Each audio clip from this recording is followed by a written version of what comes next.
아람 왕의 군대 장관 나아만은 그의 주인 앞에서 크고 존귀한 자니 이는 여호와께서 전에 그에게 아람을 구원하게 하셨음이라. 그는 큰 용사이나 나병 환자더라. 전에 아람 사람이 떼를 지어 나가서 이스라엘 땅에서 어린 소녀 하나를 사로잡음에 그가 나아만의 아내에게 수종들더니 그의 여주인에게 이르되 우리 주인이 사마리아에 계신 선지자 앞에 계셨으면 좋겠나이다. 그가 그 나병을 고치리이다 하는지라. 나만이 들어가서 그의 주인께 아뢰어 이르되 이스라엘 땅에서 온 소녀의 말이 이러이러하더이다 하니 아람 왕이 이르되 갈지어다. 이제 내가 이스라엘 왕에게 그를 보내리라 하더라. 나만이 곧 떠날새 은 10달란트와 금 6,000개와 의복 10벌을 가지고 가서 이스라엘 왕에게 그 글을 전하니 일렀으되 내가 내 신하 나아만을 당신에게 보내오니 이 글이 당신에게 이르거든 당신은 그의 나병을 고쳐주소서 하였더라. 이스라엘 왕이 그 글을 읽고 자기 옷을 찢으며 이르되 내가 사람을 죽이고 살리는 하나님이냐. 그가 어찌하여 사람을 내게로 보내 그의 나병을 고치라 하느냐. 너희는 깊이 생각하고 저 왕이 틈을 타서 나와 더불어 시비하려 함인 줄 알라 하니라. 아람 군대에 나만이란 장수가 있었는데 대단한 인물이었습니다. 왕의 신임을 한 몸에 받고 있었고 모든 백성들의 존경을 받고 있었던 사람이었습니다. 왜냐하면 전에 아람이 위기에 있을 때 나라를 구한 적이 있었기 때문이었습니다.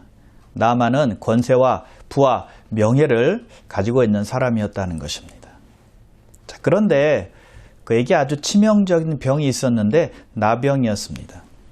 겉으로 보기에는 멋있고 용맹스러운 장군이었지만 그의 몸에는 진물투성이었고 몸은 썩어 들어가고 있었다는 것입니다.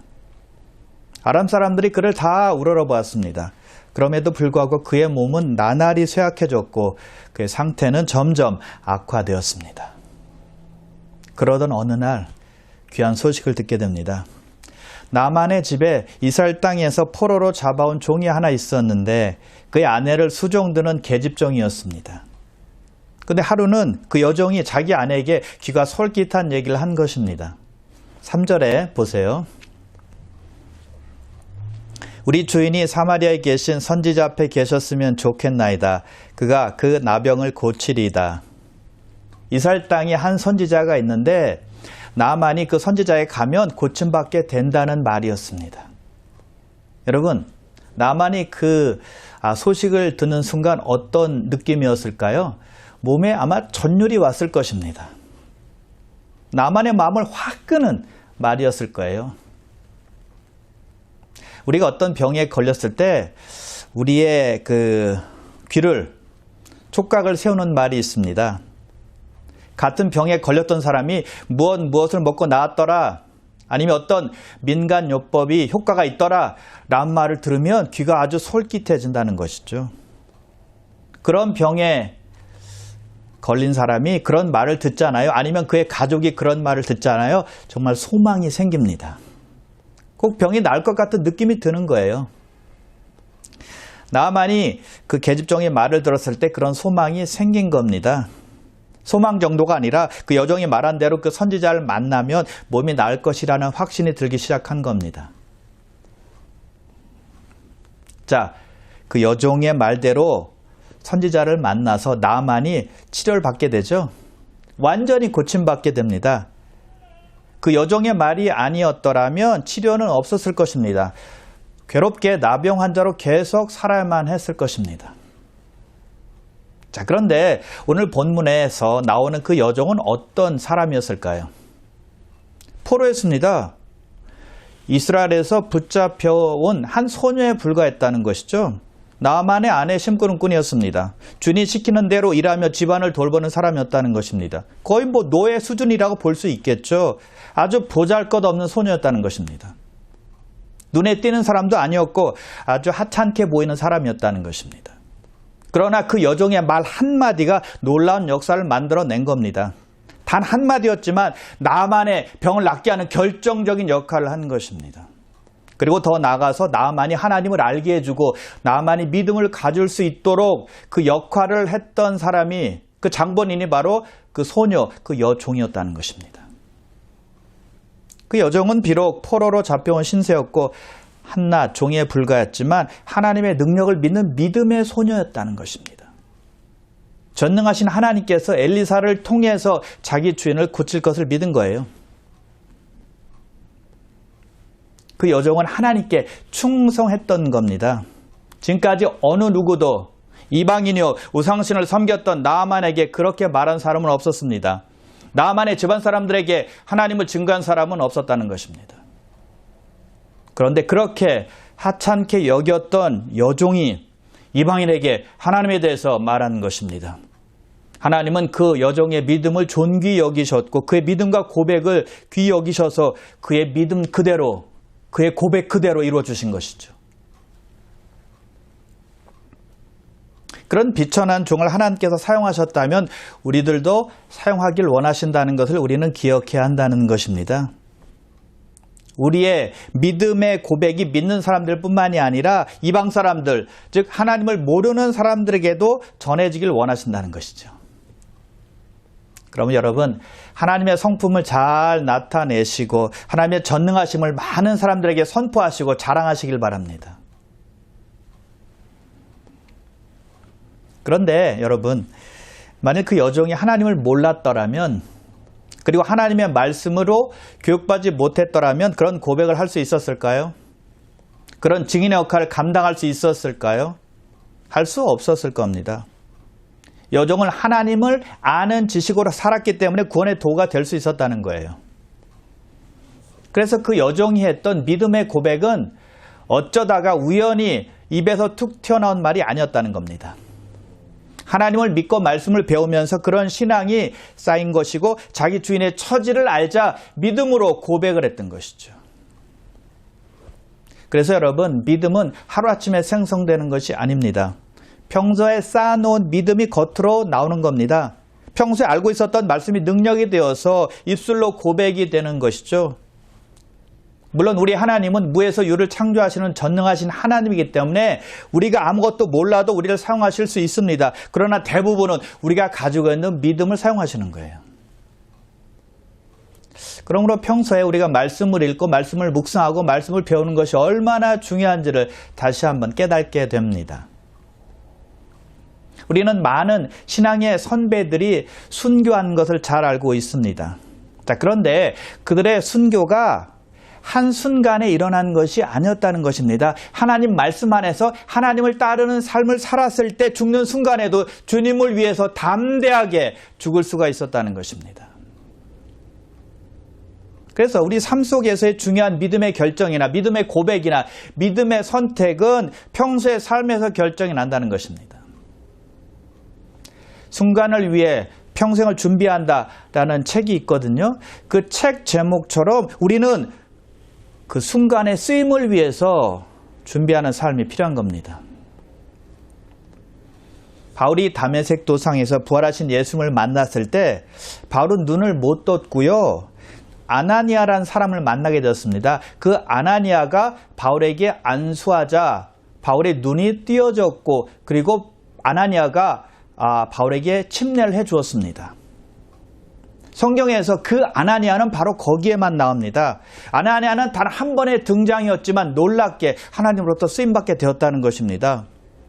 늘 주님을 찾고 주님과 동행했던 그를 중요한 순간에 하나님께서 사용하신 거예요.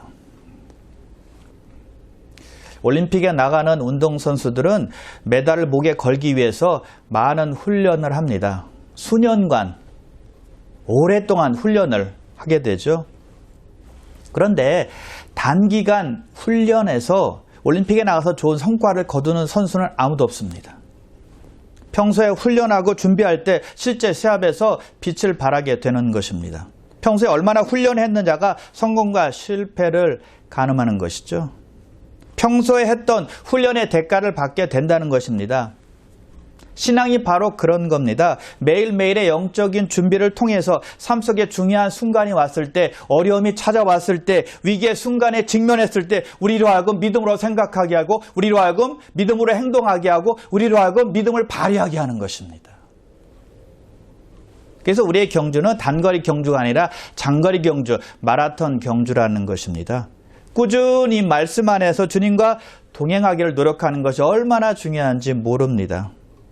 그 여정은 어렵습니다. 그럼에도 불구하고 준비된 믿음을 통해서 입으로 고백함으로 나만을 살리는 역할을 했다는 것입니다. 이제 즉시 나만이 왕께 나아가죠. 왕에게 여종의 말을 전하자 왕이 즉시 허락을 해줍니다. 그리고 고맙게도 이스라엘 왕에게 보내는 편지 한 장을 써줍니다. 이제 나아만은 은 10달란트와 금 6,000개와 옷 10벌을 가지고 출발하게 되었고 이스라엘에 도착을 하게 됩니다. 그리고 이스라엘 왕에게 그 편지를 전달했고 왕은 그것을 읽게 됩니다. 그 편지의 내용이 이것입니다. 6절인데요. 내가 내 신하 나아만을 당신에게 보내오니 이 글이 당신에게 이르거든 당신은 그의 나병을 고쳐주소서. 나아만이 도착하면 그의 나병을 고쳐달라는 부탁의 편지였습니다. 자, 이스라엘 왕이 그 편지를 읽고 어떻게 했나요? 자기 옷을 찢으며 말합니다. 7절입니다. 내가 사람을 죽이고 살리는 하나님이냐? 그가 어찌하여 사람을 내게로 보내 그의 나병을 고치라 하느냐?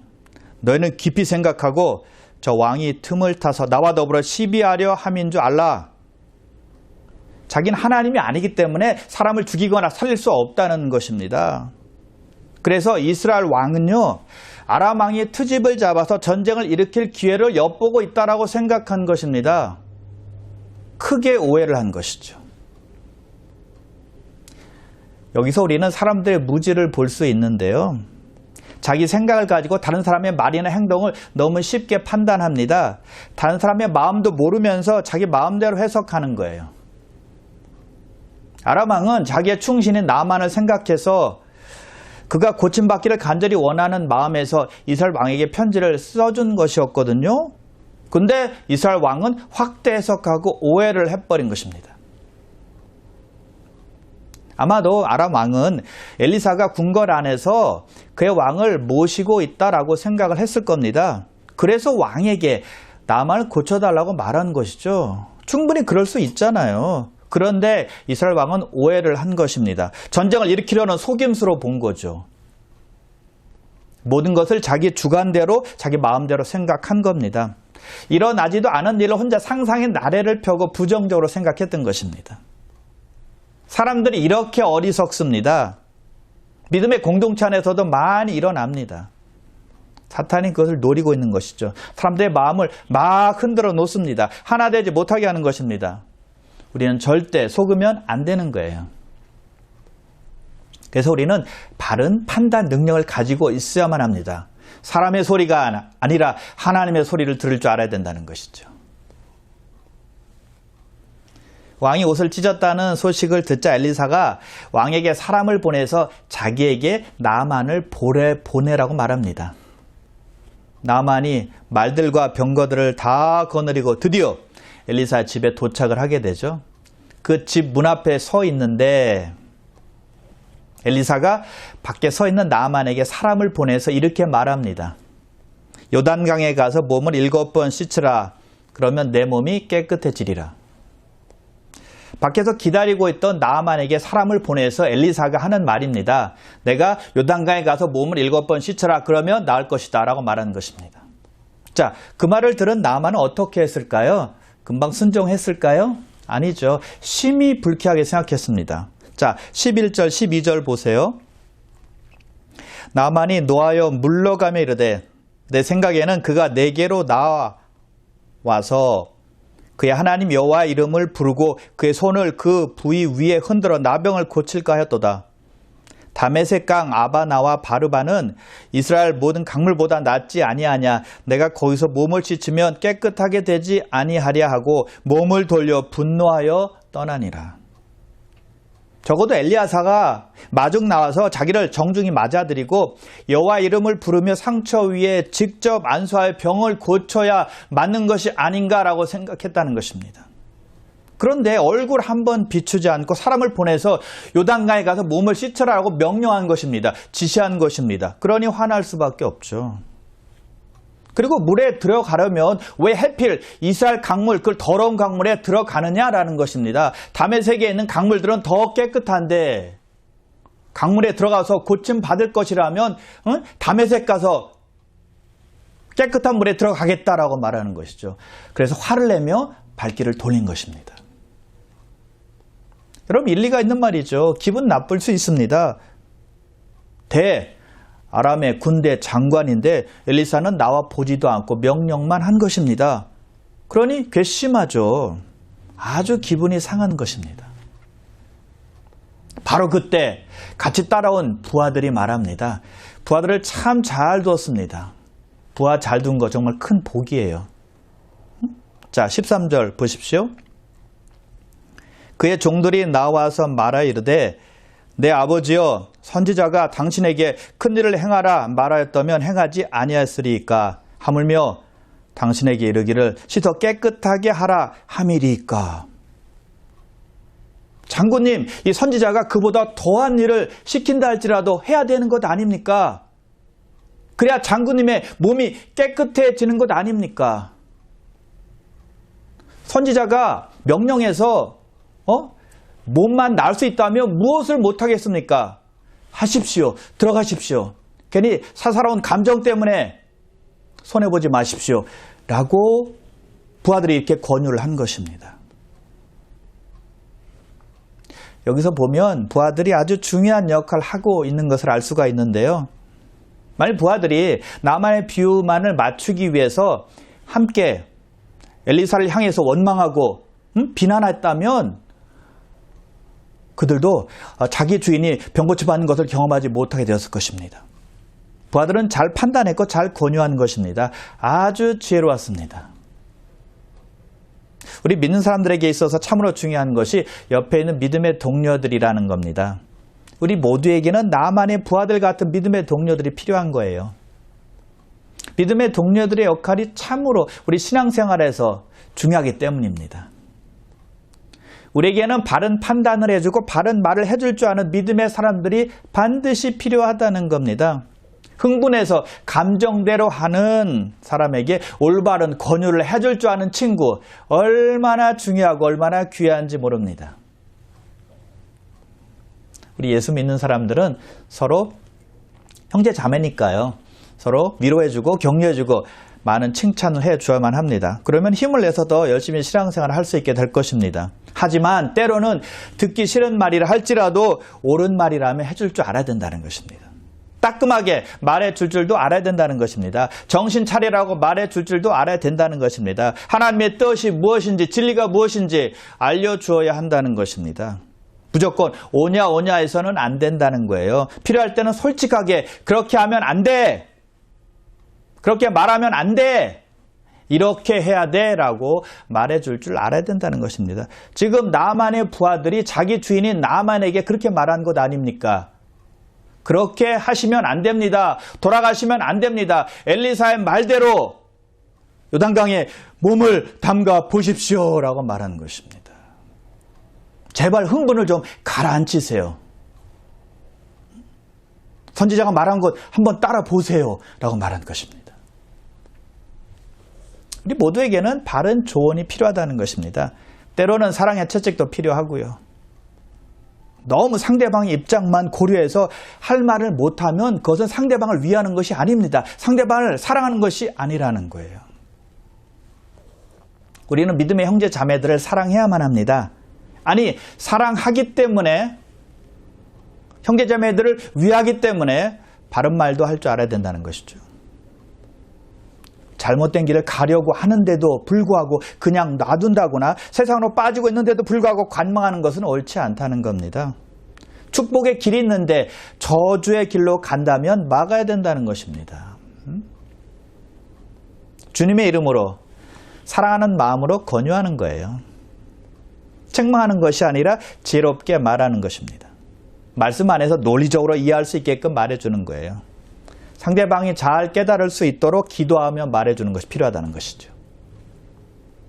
이것이 믿음의 공동체 안에서 서로에게 필요한 겁니다. 그럴 때 우리는 함께 성장할 수 있는 것이죠. 나만의 부하들은 그의 주인이 엘리사의 말을 잘 들을 수 있도록 나만을 독려했던 겁니다. 하나님의 말씀에 순종할 수 있도록 조언을 한 것입니다. 믿음의 사람들 사이에서 해야 될 일이 바로 이것입니다. 하나님의 말씀에 순종할 수 있도록 돕는 겁니다. 사람의 생각이나 사람의 느낌이나 사람의 감정이 아니라 하나님의 뜻에 따라갈 수 있도록 기도하며 돕는 것이죠. 그런 사람이 좋은 크리스찬입니다. 자, 나아만은 자기 부하들의 말을 듣고는 강으로 들어갑니다. 엘리사의 말대로 요단강에 몸을 7번 담급니다. 그런데 어떻게 되었습니까? 그의 살결이 어린아이의 살결처럼 3살이 돋아났다고 성경은 말씀하고 있습니다. 깨끗하게 나왔습니다. 할렐루야. 하나님의 역사였습니다. 순종의 결과였다는 것이죠. 자, 여러분, 나아만은 왜 화를 내며 발길을 돌렸을까요? 자기의 자존심 때문이었습니다. 자기의 지위, 자기의 권세, 자기의 체면, 자기의 위치 때문이었죠. 자기의 권력과 부 때문이었습니다. 당연하죠. 나아만은 그 당시에 강대국 중에 하나였던 아람에서 왕 다음으로 높은 사람이었습니다.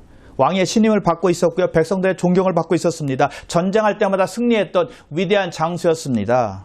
아람의 영웅이었다는 것이죠. 부와 권력과 명예를 한 몸에 받고 있었던 사람이었다는 것입니다. 교만하지 않으려고 해도 교만할 수밖에 없는 환경이었다는 것입니다. 그런 사람이 옷을 다 벗고 진물이 나는 그런 몸을 사람들에게 보이면서 강물에 들어갈 수 있겠습니까? 그런데 놀라운 것은 나아만은 부하들의 말을 듣는 순간 그 말을 통해서 하나님께서 그 마음에 역사하신 것입니다. 그래, 내가 해보자, 들어가 보자, 요단강에 들어가서 몸을 씻어보자 라고 결단했다는 것입니다. 그래서 몸을 하나하나 벗기 시작한 것입니다. 아마도 옷을 하나하나 벗기 시작할 때 그가 믿고 있었던, 의지했던 것들을 하나하나 벗어 내던지는 것과 같았을 겁니다. 그를 외적으로 존경받게 해주는 것들을, 의복들을 하나하나 다 내려놓고 강에 들어갔던 겁니다. 그때 기적이 일어난 것입니다. 그래서 여러분, 우리도 하나님께 가까이 갈 때 방해되는 것이 있다면 벗어버려야만 한다는 것입니다. 하나님과 나 사이에 방해되는 것이 있다면 치워버리는 것입니다. 제거해야 한다는 것입니다. 그럴 때 주님과 자유롭게 소통할 수 있고 주님 안에 거하는 축복이 임하게 된다는 것이죠. 나아만은 그동안 자기를 교만하게 만들었던 모든 것을 다 벗어버렸을 때 축복의 역사, 기적의 역사, 하나님의 역사를 경험하게 되었다는 것입니다. 여러분, 엘리사가 나아만에게 요구했던 것은 그렇게 어려운 것은 아니었습니다. 불가능한 명령은 아니었다는 것입니다. 물에 7번 들어갔다 나오는 거, 그게 뭐 그렇게 힘들겠습니까? 마음만 먹으면 할 수 있다는 것입니다. 누구나 다 할 수 있습니다. 그러나 나아만에게는 힘든 일이었다는 것입니다. 자신을 낮추지 않고 자신을 죽이지 않으면 할 수 없는 일이었다는 겁니다. 물에 들어가려면 옷을 다 벗어야 되고, 그러면 진물이 보일 것이고 냄새도 날 것입니다. 그것을 사람들에게 다 보여야 되는데 쉬운 일이 아니었다는 것입니다. 창피한 일이죠. 자존심 상하는 일이었습니다. 수치스러운 일이었다는 것입니다. 그럼에도 불구하고 순종하라는 것입니다. 순종해 보라는 거예요.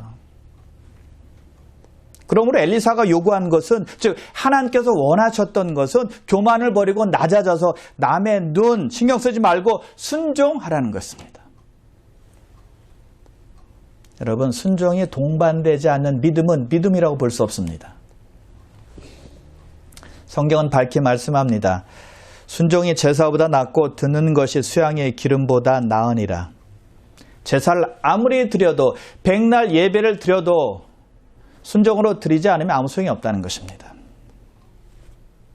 우리 믿는 사람들은 예배를 통해서 하나님을 경배하며 하나님께 영광을 돌려야만 합니다.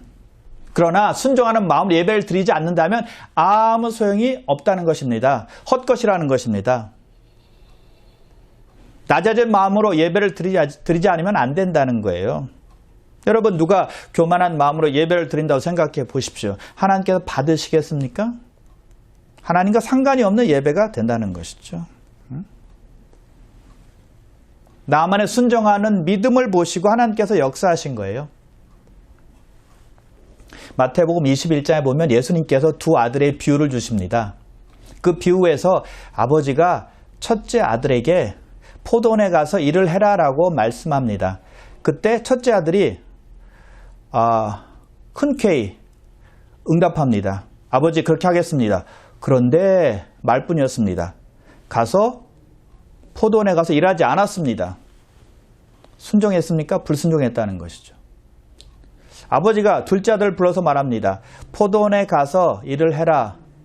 그러니까 둘째 아들이 못 가겠는데요. 바쁘기도 합니다. 제가 할 수 없습니다. 라고 못한다고 말했습니다. 근데 이 둘째 아들이 금방 뉘우치고 아버지의 포도원에 가서 일을 했습니다. 순종했다는 것입니다. 누가 아버지의 뜻대로 한 아들입니까? 둘째 아들이었다는 것입니다. 나만이 바로 둘째 아들 같은 사람이었다는 것이죠. 처음에는 화를 내고 돌아가려고 했지만 결국에는 말씀에 순종했다는 것입니다. 여러분 무엇이든지 처음에 순종하는 것이 제일 좋습니다. 우리는 그렇게 해야 됩니다. 그런데 우리가 그렇게 못할 때가 많이 있잖아요. 그럴 때 우리는 둘째 아들처럼 곧 뉘우치고 회개하고 순종해야 한다는 것입니다. 하나님은 나만이 처음에 순종하지 않았다고 해서 그의 축복을 빼앗아 가시지는 않았습니다. 하나님은 부하들을 사용하셔서 두 번째 기회를 주신 것이죠. 하나님은 회개하고 순종하기를 기다리신다는 것입니다. 우리 믿음에 실패할 때도 있고 우리의 불순종, 우리의 고집으로 말미암아 불순종할 때도 있기 때문에 처음부터 순종하지 못할 때가 있다는 것입니다. 그러나 회개하고 돌아서서 순종하기만 하면 하나님께서 기뻐하신다는 사실입니다. 하나님께서는 우리가 회개하고 돌아와서 순종하기를 기다리시는 거예요. 그럼 여러분 처음에 순종하지 못했을지라도 둘째 아들처럼 회개하고 나만처럼 순종하시기를 주님의 이름으로 축복합니다. 자, 나만이 병에서 낫자 어떻게 했을까요? 집으로 돌아가지 않고 자기 군대와 함께 선지자 엘리사 집에 도착을 합니다. 그리고 이렇게 말합니다. 이스라엘 외에는 온 천하에 신이 없는 줄 아나이다. 엘리사에게 돌아와서는 하나님을 높이고 있습니다. 그리고 말합니다. 부디 당신의 종인 제가 드리는 예물을 받으소서. 나만은 병에서 고침받자마자 엘리사에게 돌아와서 감사하고 하나님께 영광을 돌렸다는 것입니다. 여러분, 여러분이 나만의 입장이라고 한번 생각해 보십시오. 지긋지긋하게 고통을 주었던 나병에서 치유함을 받았습니다. 얼마나 기분 좋습니까? 빨리 집에 돌아가서 자기 왕에게 보이고 자기 가족에게 보이고 자기를 아는 모든 사람들에게 백성들에게 다 보이고 싶었을 것입니다. 빨리 집에 돌아가고 싶어 했을 겁니다. 그러나 그는 먼저 엘리사에게 왔다는 것입니다. 왜요? 감사하려고요. 왜요? 하나님께 영광 돌리려고요. 가장 먼저 은혜를 베푸신 하나님께 왔다는 것입니다. 하나님께 감사하고 하나님께 영광을 돌린 것입니다. 여러분, 하나님은 우리가 먼저 하나님께 감사하고 먼저 하나님께 영광 돌리고 먼저 하나님의 이름을 높여드리는 것을 간절히 원하신다는 사실을 여러분 믿으시길 바랍니다. 엘리사가 예물을 받지 않겠다고 하자 나만이 엘리사에게 한 가지 청을 합니다. 나귀 2마리의 실을 흙을 달라고 부탁을 합니다. 자, 이유가 무엇이었는가 하면 이제부터는 다른 우상에게 절하지 않고 오직 여호와 하나님께만 절하겠다는 뜻입니다. 고대시대 사람들은 어느 특정한 지역을 어떤 특정한 신이 다스린다고 생각을 했습니다. 그래서 나만은 이스라엘의 신이 어떤 다른 신들보다 강하다는 것을 알았기 때문에 이제 이스라엘의 흙을 가지고 가서 여호와 하나님만 섬기겠다라고 결심한 것입니다. 좀 미신적인 신앙이긴 하지만요. 나만은 하나님을 섬기겠다고 굳게 결심한 거예요. 그리고 또 한 가지 부탁을 합니다. 아람 왕이 림몬이라는 신을 섬기고 있는데 그가 성전에 들어가서 림몬에 숭배할 때 자기가 그 왕을 부축해야 한다는 겁니다. 그러면 자기가 림몬에 성전 들어갈 때 허리를 굽혀야 하는데 그것은 어쩔 수 없는 일이니까 여호와 하나님께서 자신을 벌하지 마시고 용서해달라고 말합니다. 비록 이방 신당에 들어간다 할지라도 자기의 마음은 하나님께로 향하고 있다는 것을 알아달라는 것입니다. 나만이 온전히 변화됐다는 것을 알 수가 있습니다. 그러자 엘리사는 안심하고 평안히 돌아가라고 했고 나만은 자기 땅으로 기쁨으로 돌아갑니다. 자, 나아만은 이스라엘 땅의 흙을 원했는데요. 그 땅을 자기 나라로 가져간다는 것은 굉장히 용기가 필요했습니다. 왜냐하면 이스라엘 땅에 있는 흙을 가지고 자기 나라로 돌아가면 자기 왕이나 신하들이나 모든 사람들이 그것을 가지고 온 의미가 무엇인지 분명히 물어볼 것입니다. 그것을 숨기지 않고 피하지 않고 말하겠다는 것입니다. 여호와 하나님을 믿게 되었기 때문에 흙을 가지고 왔다라고 말하겠다는 거예요. 그래서 흙을 달라고 말하는 것입니다. 타협하지 않고 믿겠다는 것입니다. 어떤 위협이 찾아와도 핍박이 와도 여호와 하나님을 믿는 것, 섬기는 것 포기하지 않겠다는 뜻입니다. 나아만은 흙을 가지고 자기 나라로 돌아가면 신앙에 큰 도전이 있을 것으로 알았습니다. 핍박받을 것도 알았습니다. 그럼에도 불구하고 그는 개의치 않고 하나님만 믿고 하나님께 순종하고 하나님께 예배드리기로 작정을 한 것입니다. 하나님께만 영광 돌리기로 결심했던 것입니다. 그는 하나님 나라 밖에 있었던 사람이었습니다. 우방신을 섬겼던 사람이었습니다. 그러나 하나님의 능력을 체험하자 여호와 하나님을 자기 하나님으로 믿고 자기가 믿던 신들을 버리겠다고 결심했다는 것이죠. 저 여러분들도 마찬가지입니다. 하나님 밖에 있다가 하나님 안으로 들어온 사람들이라는 것입니다. 그래서 나만을 보면서 우리의 신앙을 점검해 볼 필요가 있다는 것입니다. 우리는 마음 놓고 예배드릴 수 있습니다. 마음 놓고 신앙생활할 수 있는 축복이 우리에게 있습니다. 하나님께 감사해야 합니다. 그래서 우리는 세상과 타협하는 것이 아니라 더욱더 하나님을 온전히 예배하고 하나님 중심으로 살며 하나님 제일주의로 살아야 될 줄을 믿습니다. 그러므로 사랑하는 귀한 성도 여러분, 하나님을 더욱더 사랑하고 하나님께 더욱더 순종하고 하나님께 더욱더 감사하고 대면 예배든 온라인 예배든 하나님께 온전히 예배드리며 하나님을 기쁘시게 드리는 여러분 다 되시기를 주님의 이름으로 축원합니다. 기도하겠습니다.